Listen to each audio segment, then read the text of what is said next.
तारळे गावातून तोंडोशी गावात आल्यावर हा रस्ता सरळ तारळे नदीच्या वरील बांधलेल्या धरणावर जातो आणि वाटेतच हा रामगळीचा आपल्याला बोर्ड दिसतो.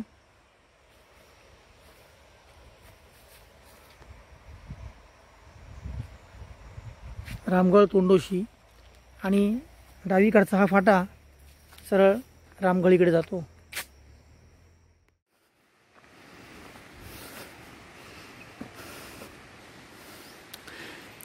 जवळजवळ 1 ते 1.5 किलोमीटरची जंगलवाट तुडवत आपण तोंडोशीच्या रामगळीच्या अगदी पायथ्याशी आलेलो आहोत. आता शेवटचा टप्पा आहे. इथून पुढे आपल्याला रामगळ दिसेल. तर डोंगराच्या अगदी कुशीत अनेक झरे या ठिकाणी आपल्याला पाहायला मिळतात आणि या डोंगर दऱ्यांमध्ये ही तोंडोशीची रामगळ आहे. या रामगळीमध्ये समर्थ रामदास स्वामींचं काही काळ वास्तव्य होतं. आपण आता तोंडोशीच्या रामगळीपाशी येऊन पोचलेलो आहोत. आज तारीख आहे 22 नोव्हेंबर 2020 आणि बघा अखंड धबधबा चालू आहे. असे अनेक झरे या ठिकाणी आपल्याला पाहायला मिळतात. साताऱ्यामधील तोंडोशी गावातील ही तोंडोशीची रामगळ आपण बघतोय.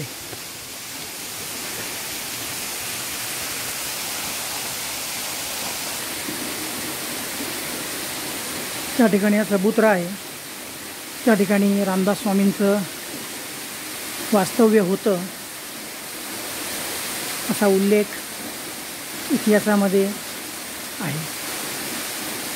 अतिशय नयनरम्य निसर्गरम्य असं हे ठिकाण आपण बघतोय, तोंडोशीची रामगळ.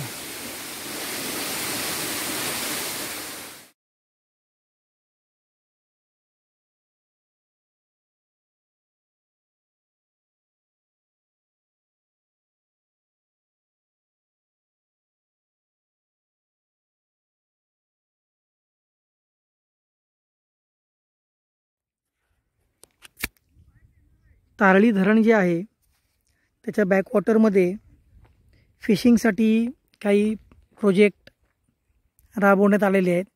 त्यातील एक प्रकार म्हणजे केज फिशिंग. तर हे जे आपल्याला समोर दिसत आहेत हे केज म्हणजे पिंजरे आहेत आणि या पिंजऱ्यामध्ये मत्स्यपालन केलं जातं.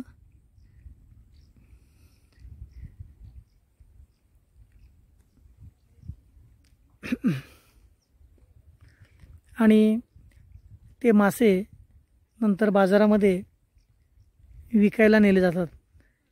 तर गोड्या पाण्यातील हे मासे आपल्याला तारळी धरणाच्या मागे जे बॅकवॉटर आहे, जी तारळी नदी आहे, हा तिचाच भाग आहे, तिथे आपल्याला हे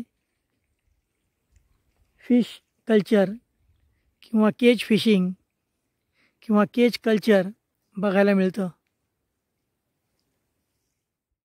इथून जर आपण त्या समोरच्या डोंगराच्या आत गेलो, या आतमध्ये डाव्या हाताला, तर ठोसेघरचा धबधबा खाली पडतो. त्या ठोसेघरच्या धबधब्यापर्यंत जायचं होतं, परंतु रस्ता नसल्यामुळे आणि आता तिथं जाणं कठीण असल्यामुळे जाऊ शकत नाही. त्यामुळे बोपोशी हाच आम्ही शेवटचा स्टॉप केला आणि इथूनच आम्ही आता माघारी प्रवास सुरू करू आमचा.